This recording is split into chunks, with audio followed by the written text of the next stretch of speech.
Sourate 15, Al-Hijr. Au nom d'Allah, le tout miséricordieux, le très miséricordieux. Alif Lam Ra. Voici les versets du livre révélés sous forme d'une lecture parfaitement claire. Les mécréants regretteront peut-être un jour de ne pas avoir été musulmans. Laisse-les donc se repaître, jouir de cette vie et se bercer d'espérance. Ils sauront bientôt ce qui les attend. Nous n'avons détruit aucune cité avant le terme qui lui a été assigné. Nul peuple n'est en mesure d'avancer ou de reculer le terme qui lui est fixé. Les impies disent par moquerie, « Toi à qui le Coran a été révélé, tu n'es en vérité qu'un possédé. Pourquoi n'es-tu pas accompagné d'anges témoignant de l'authenticité de ta mission, si tu dis la vérité? Nous ne faisons descendre les anges que pour châtier les impies, auxquels nul sursis n'est à leur accordé. C'est nous qui, en vérité, avons révélé le Coran, et c'est nous qui veillons à son intégrité. Nous avons déjà avant toi envoyé au peuple du passé des messagers, qui tous sans exception ont été tournés en dérision et raillés. C'est ainsi que nous faisons pénétrer dans le cœur des criminels l'impiété. Ils n'y croiront donc pas, bien que soit connu de tous le sort réservé au peuple du passé.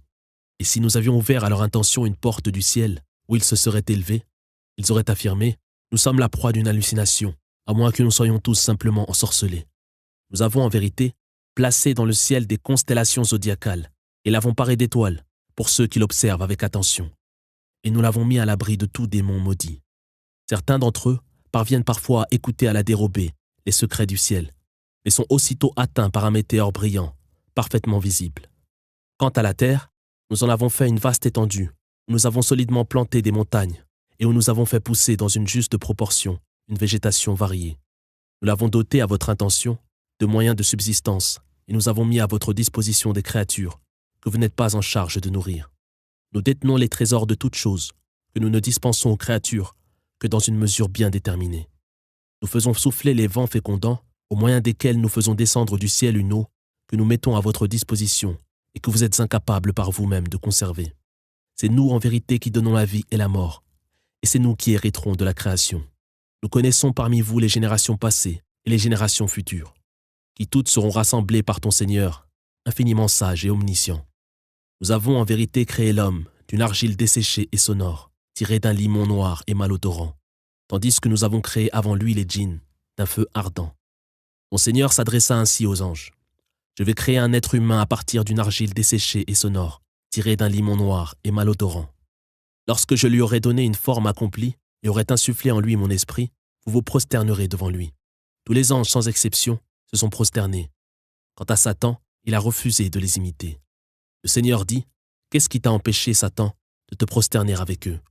Il répondit, « Je ne saurais me prosterner devant un être humain que tu as créé d'argile desséchée et sonore, tiré d'un limon noir et malodorant. » Le Seigneur dit, « Sors d'ici, te voilà maudit, poursuivi par la malédiction jusqu'au jour de la rétribution. » Satan dit, « Accorde-moi, Seigneur, un sursis, jusqu'au jour où les hommes seront ressuscités. » Le Seigneur répondit, « Tu es de ceux auxquels un sursis est accordé, jusqu'à l'avènement d'un jour bien connu. » Satan jura, « Puisque tu m'as égaré, Seigneur, je m'emploierai à égarer tous les hommes, en embellissant à leurs yeux les plaisirs terrestres et le péché, excepté ceux de tes serviteurs que tu as élus pour leur sincérité. » Le Seigneur dit, « Voici une règle d'une parfaite équité que je me suis imposée.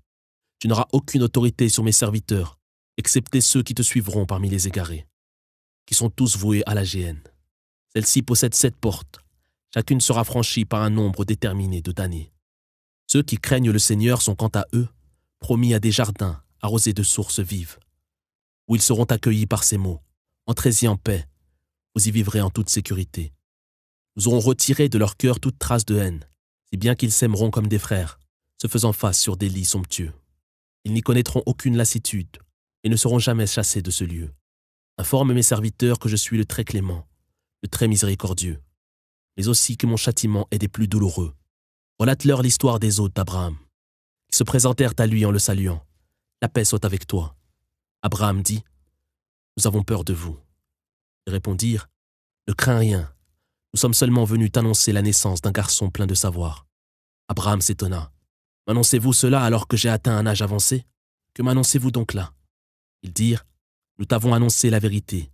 Ne sois donc pas de ceux qui désespèrent. Il dit, qui peut désespérer de la miséricorde de son Seigneur, sinon un égaré?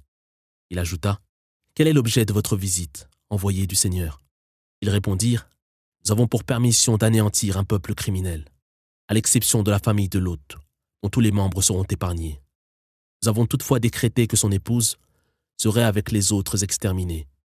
Lorsque la famille de Lot reçut la visite des messagers, Lot leur dit « Vous m'êtes étrangers. » Ils dirent « Nous sommes seulement venus infliger à ton peuple le châtiment dont il n'a cessé de douter. Nous t'apportons la vérité. Nous sommes véridiques. Quitte la cité en pleine nuit avec les tiens. Ferme la marche et que nul ne se retourne en chemin. Allez là où vous en recevrez l'ordre. » Nous avons révélé à Lot notre décision d'exterminer son peuple au matin. Les habitants de la cité arrivèrent alors tout joyeux. Lot leur lança « Ces hommes sont mes hôtes. Gardez-vous de me déshonorer. Craignez Allah. Épargnez-moi cette humiliation. » Ils dirent « Ne t'avons-nous pas défendu d'accueillir qui que ce soit chez toi ?» Il dit « Voici mes filles, si vous voulez assouvir vos désirs. » Par ta vie, ils étaient en plein délire. Ils furent donc foudroyés au lever du jour. Nous avons renversé la cité et envoyé contre ses habitants une pluie de pierres d'argile. Voilà des signes suffisamment clairs pour ceux qui savent les méditer. Les vestiges de cette cité se trouvent d'ailleurs sur une route encore fréquentée. Voilà un signe parfaitement clair pour les croyants. Les adorateurs d'El-Eika furent si injustes envers eux-mêmes que nous nous sommes vengés d'eux. Les ruines de ces deux cités sont d'ailleurs encore visibles sur une route toujours fréquentée. Les habitants d'El-Hijr ont également traité les messagers d'imposteurs, se détournant de tous les signes que nous avons produits sous leurs yeux. Ils taillaient dans le roc des demeures où ils se croyaient en sécurité. Ils furent pourtant au matin foudroyés. Leurs richesses et leurs forteresses ne leur furent d'aucune utilité. Nous n'avons pas créé les cieux et la terre et ce qui se trouve entre eux en vain, mais selon une sagesse infinie. L'heure sonnera inéluctablement. Accorde donc un généreux pardon aux impies. Ton Seigneur, en vérité, est le Créateur de toutes choses, l'Omniscient. Nous t'avons donné les 7 versets sans cesse répétés et le sublime Coran. Ne porte donc pas ton regard avec envie sur les jouissances éphémères que nous avons accordées à certains mécréants et ne sois pas affligé par leur comportement. Montre-toi humble et bienveillant envers les croyants. Et dis, je suis chargé de vous mettre clairement en garde contre le châtiment. Châtiment que nous avons déjà fait descendre sur ceux qui ont divisé le livre révélé. Acceptant une partie de la révélation, rejetant obstinément l'autre à leur gré. Par ton Seigneur, nous les interrogerons jusqu'au dernier, les sommant de répondre de leurs agissements et de leurs comportements passés. Proclame haut et fort le message dont tu es en charge, sans prêter attention aux idolâtres. Nous saurons en vérité nous charger pour toi des moqueurs, qui associent d'autres divinités au culte du Seigneur, mais ils sauront bientôt. Nous savons parfaitement que ton cœur est oppressé par leurs propos. Par les louanges, célèbre donc la gloire de ton Seigneur, et sois de ceux qui se prosternent humblement en prière, et adore ton Seigneur jusqu'à ce que te vienne la certitude.